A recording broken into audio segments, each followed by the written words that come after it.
Junior కళాశాలలు ఈ రాష్ట్రంలో పెట్టుకున్నాం. దళిత బిడ్డలు, బీసీ బిడ్డలు, ఓసీ బిడ్డలలో కూడా నిరుపేదలు, గిరిజన బిడ్డలు ఎవరు కూడా విదేశాలకు పోయి చదువుకుందామంటే 20 లక్షల రూపాయల ఓవర్సీస్ స్కాలర్షిప్ ఇచ్చుకున్నాం. ఈరోజు ఇవన్నీ కూడా మాయమైనాయి. గత 5 నెలల్లో ఒక్క బిడ్డకు కూడా ఓవర్సీస్ స్కాలర్షిప్ ఈ ప్రభుత్వం ఇవ్వడం లేదు.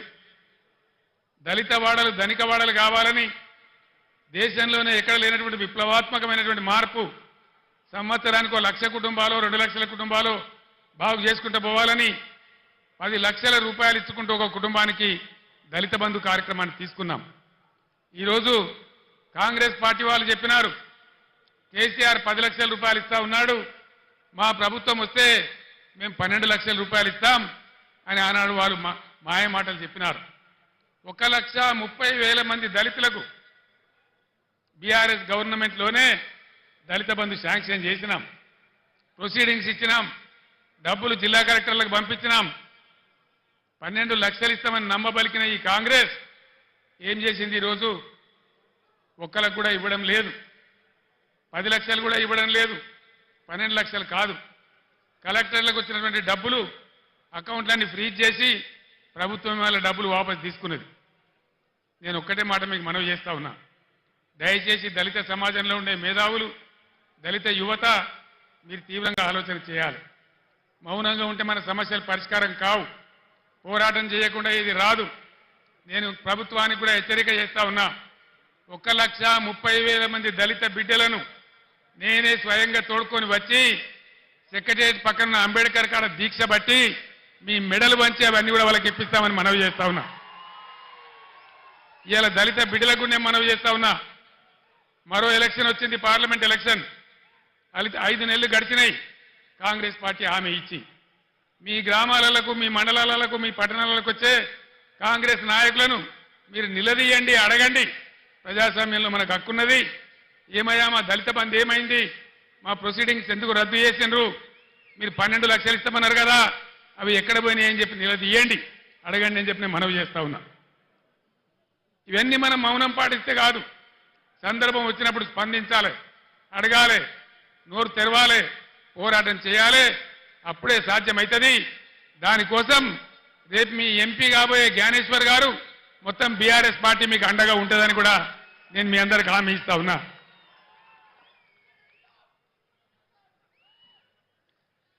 గురుకులాలు పెడితే ఆర్ఎస్ ప్రవీణ్ కుమార్ గారు వాటిని అద్భుతంగా నడిపిస్తే 100,000 మంది పిల్లలకు ఐఐటీలో, ఐఐఎంలో, మెడిసిన్లో, ఇంజనీరింగ్లో సీట్లు వచ్చినాయి. వేలాది మంది దళిత, గిరిజన, బలహీన వర్గాల బిడ్డలు ఓవర్సీస్ స్కాలర్షిప్ తీసుకొని విదేశాలలో విద్య కూడా చేస్తూ ఉన్నారు. కులము, మతము ప్రసక్తి లేకుండా కళ్యాణ లక్ష్మి ఇచ్చినాం. ఈ ప్రభుత్వం ఏం చేసింది? కాంగ్రెస్ పార్టీ ఏం హామీ ఇచ్చింది? కేసీఆర్ 1 లక్ష రూపాయలు ఇస్తా ఉన్నాడు, మా ప్రభుత్వం వస్తే తులం బంగారం కూడా కల్పిస్తామని చెప్పినారు. యాడికి పోయింది తులం బంగారం? నేను మొన్న సిరిసిల్లలో కూడా అడిగినాను, తులం బంగారం కొందామంటే మార్కెట్లో దొరకలేదా ఈ ప్రభుత్వానికి? ఇది ప్రజలను మోసం చేయడం కాదా? దయచేసి మీరు ఆలోచించాలని చెప్పి నేను కోరుతా ఉన్నా. అదేవిధంగా కులము, మతము అనకుండా కుల వృత్తుల మీద ఆధారపడ్డ బిడ్డలు, గొల్ల కుర్మలకు గొర్రెలను ఇచ్చినాం, ముదిరాజుల గంగపుత్రుల కోసం 100 కోట్ల రూపాయలు పెట్టి చేప పిల్లలు పెంచినాం, చేనేత కార్మికులకు పని కల్పించినాం, సబ్సిడీలు ఇచ్చినాం. గౌడ కులస్తులకు చరిత్రలోనే ఏ ప్రభుత్వం చేయనటువంటి పని చేసి చెట్ల మీద ఉండే రకాన్ని 100కు 100% రద్దు చేసినాం. ఈ విధంగా బలహీన వర్గాలకు బ్రహ్మాండమైన సహాయం చేసినాం. బీసీ బంధు పెట్టి బలహీన వర్గాల వాళ్ళను ఆదుకున్నాం. వీటన్నిటికీ ఇప్పుడున్న కాంగ్రెస్ ప్రభుత్వం కొనసాగిస్తుందా? శటగోపం పెట్టిందా? వాళ్ళ పాలసీ ఏంది? దయచేసి మీరు ఎన్నికల్లో కాంగ్రెస్ నాయకులను నిలదీయాలని చెప్పి నేను కూడా ఈరోజు కాంగ్రెస్ పార్టీని ప్రశ్నిస్తా ఉన్నా. ఈరోజు మీరందరూ కూడా గమనించాలి. ఒక్క మాట నాకు అర్థమైతలేదు. 11 సంవత్సరాల క్రితం చాలా దారుణమైన పరిస్థితి ఉండేది.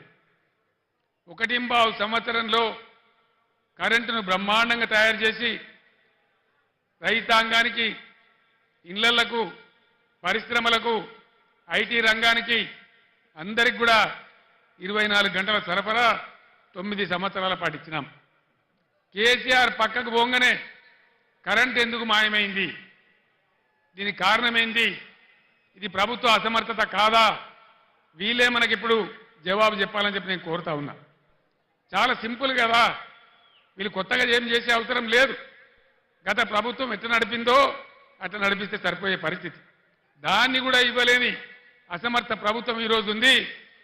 అది కూడా మీరు ఆలోచన చేయాలని చెప్పి నేను కోరుతా ఉన్నా. మిషన్ భగీరథ అద్భుతమైన పథకం. ఐక్యరాజ్య సమితి కూడా మన్ననలు అందించినటువంటి ప్రభుత్వం. 11-12 రాష్ట్రాల వాళ్ళు మేము కూడా చేసుకుంటామని ఇక్కడికి వచ్చి చూసి అభినందించిపోయిన పథకం. ఇలా మంచినీళ్ళకి ఎందుకు కొరత వస్తూ ఉంది, ట్యాంకర్లు ఎందుకు వస్తూ ఉన్నాయి, మళ్ళా బోర్లు వేసే పరిస్థితి ఎందుకు వస్తూ ఉంది, ఇది ఎవరి తెలివి తక్కువతనం, దయచేసి ఆలోచన చేయాలి. కొత్తవి రాకపోయినా ఉన్నాయి ఊడగొడతా ఉన్నారు, అవన్నీ కూడా మీరు చూస్తూ ఉన్నారు. దయచేసి ఆలోచన చేయాలి. కరెంటుకి ఏం రోగం వచ్చింది, మంచినీళ్ళు ఎందుకు ఇవ్వలేకపోతున్నారు, ఇది ఏం లోపము, దీనికి మరి ఎట్లా సరి కావాలా, ఈ పార్లమెంట్ ఎన్నికల్లో మీరు ఒక నిర్ణయం తీసుకోవాలి. తెలంగాణ ప్రజల చేతులలో మంచి పద్ధతికి మంచి అభివృద్ధి పోయినటువంటి తెలంగాణ రైతుల చేతులలో ఉన్నటువంటి ప్రభుత్వం పక్కకు జరిగినంత మాత్రాన ఇన్ని బాధలు ప్రజలకు ఎందుకు రావాలి? ఇలా ప్రజలకు ఏం కావాలి?